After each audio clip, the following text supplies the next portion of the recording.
एक चैलेंज किया गया था इंजीनियर मोहम्मद अली मिर्जा साहब को। चैलेंज को एक्सेप्ट किया था। एक मुनाजरा देखने को मिलेगा हम सबको, मंजी ठुकते हुए देखेंगे। अवैस रबानी की मंजी ठोकने के बाद वो लोग बहाने तराश रहे हैं, राह फरार इख्तियार कर गए कि जी टीवी ने इंजीनियर साहब और उनके स्टूडेंट से माजरत कर ली है। मुझसे बल्कि मेरे तमाम स्टूडेंट्स हैं, और ये जो मिसहैंडलिंग उन्होंने की उस मामले में, और अपने एंकर से भी इलाने बरात किया कि हमारा कोई लेना देना नहीं। बिस्मिल्लाहिर्रहमानिर्रहीम। मेरे मुसलमान भाइयों, अस्सलाम वालेकुम रहमतुल्लाहि वबरकातुहू। मेरे भाइयों, आप लोग जानते हैं कि जी टीवी के ऊपर एक चैलेंज किया गया था इंजीनियर मोहम्मद अली मिर्जा साहब को, और उन्होंने इस चैलेंज को एक्सेप्ट किया था। और हम सब मुंतज़िर थे कि जी टीवी के ऊपर एक मुनाजरा देखने को मिलेगा हम सबको, और हम नेशनल टीवी के ऊपर लाइव मुफ्ती हनीफ कुरैशी साहब और उनके फिरके की मंजी ठुकते हुए देखेंगे। तो जैसा कि आप सबको मालूम है कि काफ़ी सारे मराहल से गुजर कर, जिसमें अवैस रबानी का ये बात करना कि मैंने लाइव मुनाजरे की बात नहीं की थी, मैंने शो के अंदर आकर इंजीनियर साहब के बात करने की बात की थी, जो कि बिल्कुल सही है। अवैस रबानी ने यही कुछ कहा था, लेकिन उसने लफ्जों का खेल खेला है। और फिर इंजीनियर साहब के मुख्तलिफ स्टूडेंट्स का अवैस रबानी की मंजी ठोकने के बाद हम सब जानते हैं कि वो लोग इंजीनियर साहब के सामने लाइव टीवी चैनल के ऊपर बिल्कुल नहीं बैठ सकते, इसलिए वो लोग बहाने तराश रहे हैं, और इन बहानों के चलते वो लोग इससे राह फरार इख्तियार कर गए।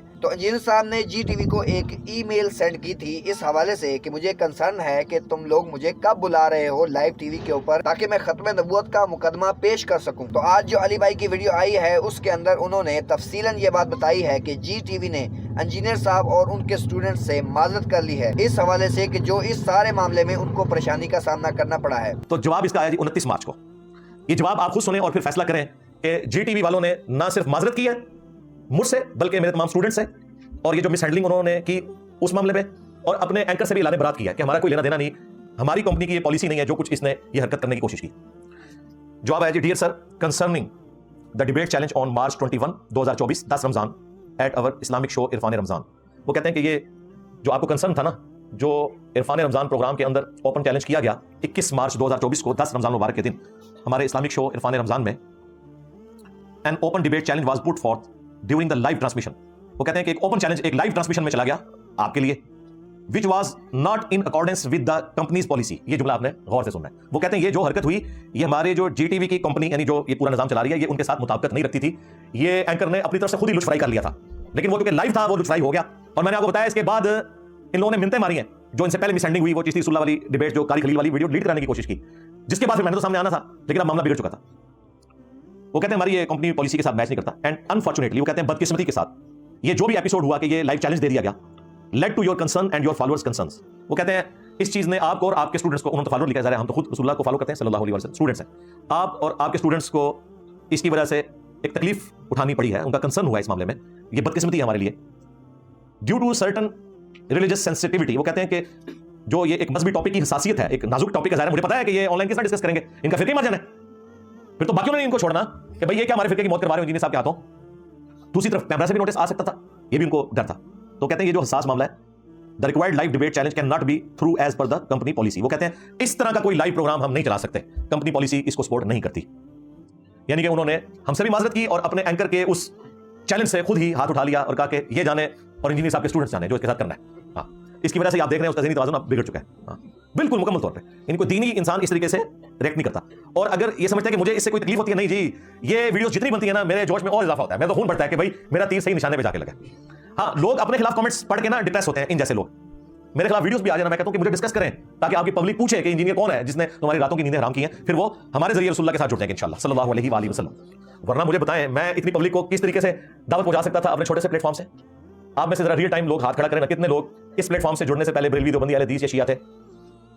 तो और आप में से कितने लोग हैं जिन्हें मेरा तारुफ नेगेटिव हुआ था शुरू में कि ये बड़ी पैडिशा आई है? हाँ, तो ये देख लें, ये इन लोगों की मेहरबानी है अल्हम्दुलिल्लाह। तो हम नहीं चाहते ये इस तरीके से बोलते रहे, आवाम खुद फैसला करेगी अल्लाह के फजल से। तो वो कहते हैं कि कंपनी पॉलिसी के तहत ये नहीं हो सकता, and will never encourage such discussion in our live transmission. वो कहते हैं इस तरह की मुस्तकबिल में भी कोई डिस्कशन लाइव ट्रांसमिशन में हम कभी भी उसकी हौसला अफजाई नहीं करेंगे। ये एक इस बंदे से मिसहैंडलिंग हो गई, वो तो अल्लाह की गैबी मदद आ गई ना जी। ये बिल्कुल वैसे हुआ है जिस तरह सुलह हुदैबिया का मुआहदा टूट गया था मुशरिकीन अरब की तरफ से, वरना वो मुआहदा तो उस वक्त टूटना था कि नबी इस्लाम दुनिया से तशरीफ ले जा चुके होते। वो तो अल्लाह ताला के डिवाइन इल्म में था ना, वो उनसे एक मिसहैंडल हुआ और सुलह हुदैबिया टूट गई और फतह मक्का फिर 8 हिजरी में होगी, वरना तो मुआहदा वो चलना था, 10 साल का मुआहदा था। तो ये इनसे मिसहैंडलिंग जो हुई है ना, ये वही कुछ हो गया। Furthermore, if you like to highlight your point of view, then a special programme on this topic be recorded. वो कहते हैं इसके बावजूद अगर आप ये चाहते हैं ना कि आप अपना पॉइंट ऑफ व्यू दें, क्योंकि आपके बारे में जो कुछ बोलना था वो तो आपकी गैर मौजूदगी में इस एंकर ने और इस मुफ्ती ने बोल दिया, आपका ये हक है कि आप भी अपना कोई पॉइंट ऑफ व्यू देना चाहते हैं, तो हमारा प्लेटफॉर्म हाजिर है, लेकिन वो प्रोग्राम हम रिकॉर्ड करेंगे अकेडमी में, लाइव नहीं चला सकते। इतनी भी बात अगर होती ना तो मैं तब भी तैयार था कि लाइव में चलाओ, बाद में चला दो, लेकिन साथ में पता क्या लिखा, and can be released as per company policy. वो कहते हैं कि रिकॉर्ड हम करके ले जाएंगे, लेकिन इसको जो हम चढ़ाएंगे ना यूट्यूब पे, वो कंपनी पॉलिसी के तहत चढ़ाएंगे, और कंपनी पॉलिसी उन्होंने पहले बता दिया। हाँ, ये यानी कि नहीं समझो। हाँ, तो ये मैंने उनको फिर फोन किया, मैंने कहा जनाब ये क्या आपने लिखा, उन्होंने समझ जाओ ना अगली कल। मैंने कहा इस तरह की तो मैंने कहा मैं रिकॉर्डिंग कराऊं, कल को आप काट छांट के उसे चढ़ाएं, मेरा पॉइंट ऑफ व्यू तो पहुंचेगा नहीं कि आपके कंपनी पॉलिसी है तो चिश्ती रसूलुल्लाह के ऊपर आप बीप मार दें, शिबली रसूलुल्लाह के ऊपर बीप मार दें, थानवी रसूलुल्लाह के ऊपर बीप मार दें, तो मैं क्या करूंगा? मैं तो बात नहीं पहुंच रही, और मुझे जरूरत ही कोई नहीं यार, चैनल्स को जरूरत है हमारी, हमें क्या जरूरत है चैनल्स की, हमारी बात तो अल्लाह के फजल से बड़े पैमाने के ऊपर पहुंच रही है। तो अगर इसमें ये चीज ना होती तो मैं जरूर इस पे प्रोग्राम रिकॉर्ड करवाता, लेकिन जरूरत नहीं। अब एंड पे उन्होंने कंक्लूड किया, we hope that the above is to your entire satisfaction and look forward to your continual understanding and supportive feedback. वो कहते हैं ये जो हमने जितना जवाब दिया है हम समझते हैं कि आपके लिए तसल्ली बख्श होगा और आप मुस्तकबिल में भी हमारे साथ कोऑपरेट करेंगे, और बिल्कुल मुस्तकबिल में कोऑपरेट किया, मैं तो अभी पैरेलल में कोऑपरेट कर रहा हूं। इसी दौरान इनके जो पॉलिटिकल अफेयर्स को देखते हैं सबसे बड़े इनके एंकर अमीर अब्बास भाई हफिज़हुल्लाह ताला, वो एकेडमी आए थे पिछले संडे को। 2 घंटे का प्रोग्राम मैंने उनको दिया, जीटीवी के लिए दिया, और आपको पता है कि हमारे प्रोग्राम की जो रेटिंग आती है वो सारे प्रोग्राम से बढ़ के होती है, और मैंने कभी 1 रुपया भी चार्ज नहीं किया। जितने लोग आते हैं उनको हम खुद खिलाते हैं अल्लाह के फजल से। हमारे लिए इतनी ऑनर है कि कोई हमारी एकेडमी में आ जाए, क्योंकि हम तो कहीं जा नहीं सकते। अब तो मैंने ऑनलाइन वाला मामला भी ऑलमोस्ट डिस्करेज कर दिया, क्योंकि उसमें वीडियो क्वालिटी का भी इशू होता है, और ये भी खतरा होता है कि बीच में कटिंग ना कर दें। कोशिश ये है कि जिसने आने यहाँ पे आए और रिकॉर्डिंग करके ले जाए। तो मैंने उन्हें 2 घंटे का प्रोग्राम दिया। वैसे वो ऑलमोस्ट 35 मिनट के 2 एपिसोड रिकॉर्ड हुए, लेकिन वो 2 घंटे में बीच में उन्होंने अपनी एडवर्टाइजमेंट भी चलानी होती है, और वो प्रोग्राम इंशाल्लाह मंडे को रात 10 से 12 यौम अली के ऊपर, मंडे को यानी कल 1 अप्रैल 2024 को जीटीवी के ऊपर रात 10 से 12 वो प्रोग्राम चलेगा, और बाद में यूट्यूब के ऊपर उसकी रिकॉर्डिंग भी इंशाल्लाह अवेलेबल हो जाएगी। वैसे हमने भी पैरेलल में रिकॉर्डिंग की हुई है, क्योंकि इधर जितने भी लोग आते हैं हम पैरेलल में उसकी रिकॉर्डिंग इसलिए कर लेते हैं कि कल को कोई टीवी चैनल अपनी पॉलिसी की वजह से उसे ना चला सके, तो मैंने तो एक एफर्ट पुट करके रिकॉर्डिंग करवाई है ना, वो तो ज़ाया हो जाएगी। तो वो ज़ाया होने से बच जाए, हम भी उसे पैरेलल में अपलोड करते हैं, इसलिए हम हर रिकॉर्डिंग पैरेलल में करते हैं। फौरन तो अपलोड नहीं करते, बाजू का 2 महीने, बाजू का 3 महीने बाद, ताकि जो ओरिजिनल कंटेंट है उसके ऊपर भी व्यूज़ आ जाए, उन्हें भी ये गिला ना हो कि हमारे प्रोग्राम के व्यूज़ आपने ले लिए। बाद में हम अपने स्टूडेंट्स के लिए उसे अपलोड कर देते हैं, ताकि कॉपीराइट्स का कोई इशू ना हो, जिसने वीडियो बनानी है उसमें से काट के बना लेगा, या अगर उन्होंने अपलोड ना की तो हमारे प्लेटफॉर्म से तो अपलोड हो जाएगी।